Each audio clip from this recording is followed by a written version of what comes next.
Muy buenas tardes, pueblo costarricense, compañeras diputadas, compañeros diputados. El objetivo de este proyecto de ley es la inclusión de un artículo 106 cuáter al Código de Normas y Procedimientos Tributarios para regular el intercambio automático de información tributaria y dejar sin aplicación el requisito de contar con autorización judicial previa al requerimiento de esta información. Con esta adición se pretende cumplir con las obligaciones internacionales que ha adquirido el país mediante la suscripción y aprobación de convenios internacionales y acuerdos sobre el intercambio automático de información en materia tributaria. Esto porque nuestra legislación actual relativa al intercambio de información tributaria no contempla una disposición legal que regule el intercambio automático y el periodo de información que se encuentre en el poder de entidades financieras y que sea requerido por otras jurisdicciones, por lo que Costa Rica se encontraría imposibilitada para cumplir efectivamente con los instrumentos y estándares internacionales a que se ha comprometido. Esto va en la línea de la transparencia.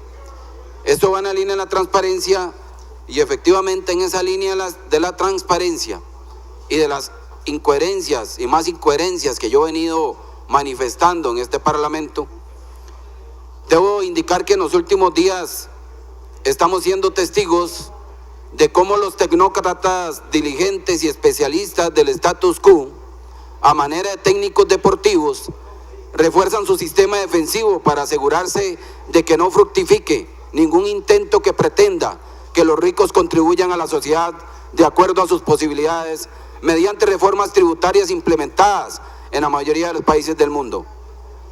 Estos especialistas del status quo ingenian de varios frentes cerrar toda posibilidad de la población para que comprendan los verdaderos pro y contra de las reformas planteadas y dedican espacios y páginas enteras para desinformar a la población costarricense, utilizando en su intento casi obsesivo legitimar discursos de personas que por sus frutos están completamente legitimados para abordar estos temas. Tal es el caso de un periódico de circulación nacional que por cortesía, entre comillas, dedicó 6 páginas al tema de los pros y los contra de los impuestos de venta y renta, y después dedicó 3 páginas más de cortesía. No obstante, se publican afirmaciones falsas realizadas por personas de gobiernos liberacionistas que son las protagonistas de la situación fiscal en que nos encontramos en este momento, debido a sus decisiones e inacciones cuando gobernaron. Algunas de esas falsedades que con descaro se dicen y se publican son las siguientes. Va la primera. Cualquier impuesto afecta el consumo de los pobres, decía el entrevistado Francisco Villalobos, exdirector de Tributación Directa, quien el 12 de abril del año 2012 tuvo que comparecer ante la Comisión de Ingreso y Gasto Público de esta Asamblea Legislativa como parte de una investigación que realizó la Comisión sobre las denuncias de evasión de impuestos y subdeclaración de propiedades en las que se vieron vinculadas autoridades del Poder Ejecutivo. No cualquier impuesto afecta al consumo de los pobres, señor ex funcionario. Por ejemplo, el impuesto a la renta generada en el exterior o el impuesto a los grandes productores y extractores de materia prima, y esto ya lo han demostrado muchos países como Bolivia.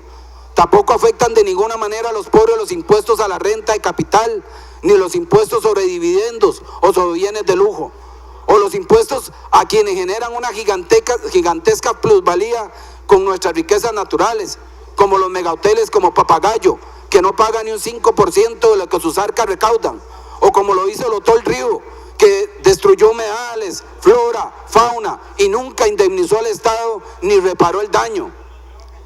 Segunda falsedad, ¿cómo se puede convencer a los sectores para aceptar la reforma tributaria? La respuesta que da este exdirector de Tributación Directa es atacar el empleo público y la forma de plantear el presupuesto. Señala que no en relación a la subejecución presupuestaria, sino de empleo y gasto público. Afirma que ninguna señal será bienvenida en el sector privado sin antes no se resuelven estos temas. Sin embargo, no existe ninguna propuesta presentada por estos exfuncionarios del Partido Liberación Nacional en este sentido, ni existe ningún pronunciamiento. Cuando en el gobierno de Óscar Arias Sánchez se crearon en la Caja Costarricense del Seguro Social gran cantidad de plazas innecesarias, ni ninguna propuesta para que el gobierno de Laura Chinchilla resolviera el problema generado por el gobierno de Óscar Arias con las medidas implementadas. El plan escudo de Óscar Arias cogió a la Caja Costarricense del Seguro Social como la caja chica y para rayos del desempleo. No podemos usar una institución tan emblemática como la Caja como un instrumento económico paliativo del desempleo, que fue lo que hizo Óscar Arias Sánchez. Ese fue un pésimo manejo estratégico de la situación. Óscar Arias Sánchez aumentó 11,000 puestos más, de los cuales la tercera parte fue en planilla administrativa, con lo cual los números y la salud financiera de la Caja se convirtió en la gripe mortal que hoy ostenta y que la tiene moribunda. Pero la crisis autoinducida por Óscar Arias Sánchez no es casualidad. A él y a los que quieren privatizar los servicios básicos les es favorable lucrar con la necesidad del pueblo. Este vocero del sector privado, Francisco Villalobos, exdirector de Tributación Directa, argumenta que los empresarios se quejarán porque se aumentan los impuestos con una ley fuerte, mientras no se contiene el gasto y que esto genera desconfianza. En otras palabras, podría entenderse de sus acciones que a los empresarios no les importó el gasto y tienen mucha confianza, mientras no exista una ley que los obligue a ellos a contribuir y la carga la sigan pagando otros. Esto podría explicar la histórica evasión fiscal que ha imperado en el país y la cantidad de portillos legales que se han construido a través de los gobiernos anteriores, para que algunos sectores nunca contribuyan solidariamente con el desarrollo del país, y podría explicar también la polarización creciente entre el aumento acelerado de la acumulación entre los que tienen mayores ingresos versus las brechas de los ingresos de los que tienen menos ingresos. La tercera, ¿cómo se puede disminuir la lista de las exoneraciones que acumula el Estado? Viene a recomendar este vocero empresarial, funcionario del gobierno liberacionista, después de 8 años de gobierno continuo de su partido, que se requiere una ley para quitar las exoneraciones. Debemos recordar el aumento exponencial en la aprobación de leyes que contenían exoneraciones durante los gobiernos liberacionistas, donde ellos fueron protagonistas en los últimos años. Según el programa El Estado de la Nación, en el presente las renuncias tributarias alcanzan el 5,8% del Producto Interno Bruto en momentos en que el gobierno central urge de recursos. Según el estudio efectuado por el Programa de Estudios Fiscales de la Escuela de Economía de la Universidad Nacional y la Dirección General de Hacienda del Ministerio de Hacienda, que permitió determinar por primera vez la magnitud de las exoneraciones, las cuales pueden dar una idea del peso de estas en la política fiscal nacional. Aunque comparable con otras naciones en cuanto al nivel de su gasto tributario, el problema del nivel de esta variable en Costa Rica es que somos un país con una carga tributaria del 13,6% del Producto Interno Bruto. Este es un dato del 2012. Un gasto tributario como el observado en nuestro caso implica que los recursos que no recaudamos equivalen 43,4% de los ingresos tributarios del país.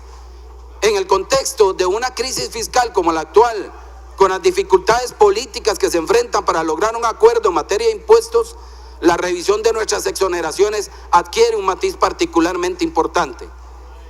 Es importante evidenciar que solo para poner el ejemplo de las exoneraciones a personas jurídicas llama la atención el monto dejado de percibir en función de la existencia del régimen de zonas francas, pues la segunda versión del proyecto de solidaridad tributaria pretendía recaudar un 0,5% del Producto Interno Bruto, menos que el 0,68% del Producto Interno Bruto de gasto tributario en renta por la existencia de las zonas francas.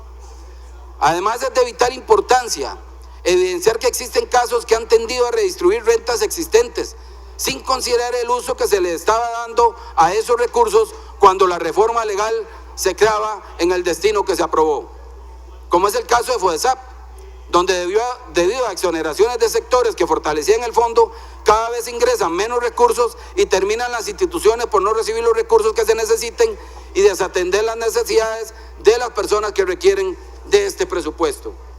Asimismo, Edgar Ayales, exministro de Hacienda, habla en esta cortesía periodística como quien tuviera autoridad moral para recomendar acciones para contener el gasto.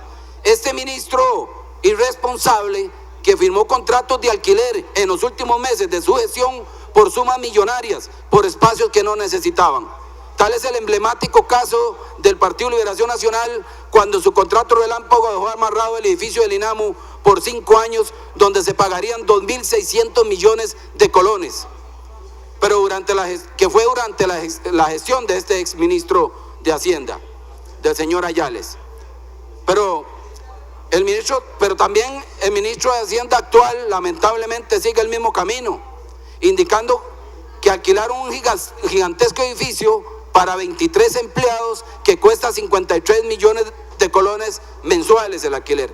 Y esto es ridículo y vergonzoso, la forma en la cual este gobierno sigue la línea poco clara moralmente con la que el Partido de Liberación Nacional ha manejado las finanzas públicas en los últimos años. Este exministro de Hacienda afirma que sin una reforma que impacte la manera como se gastan los recursos, más ingresos a la larga no resolverían el problema fiscal que se encuentra en Costa Rica. Ahora afirma el señor Ayales que las personas se salen del sistema, contratando servicios privados como la salud, la educación y la seguridad privada, porque no confían que el Estado pueda darle la calidad esperada. Pero cuando estuvo en el gobierno, impulsaba las políticas para que los servicios se mejoraran, como hicieron con la Caja Costarricense del Seguro Social. Esta es la realidad que tiene que conocer Costa Rica. No se vale que solo algunos medios de prensa den una cara del asunto, que se apunten a las personas que son responsables de lo que está viviendo Costa Rica al día de hoy y que sigan en esa línea de mentirle al pueblo costarricense. Es necesario que los medios de comunicación le den las dos caras, le digan la verdad.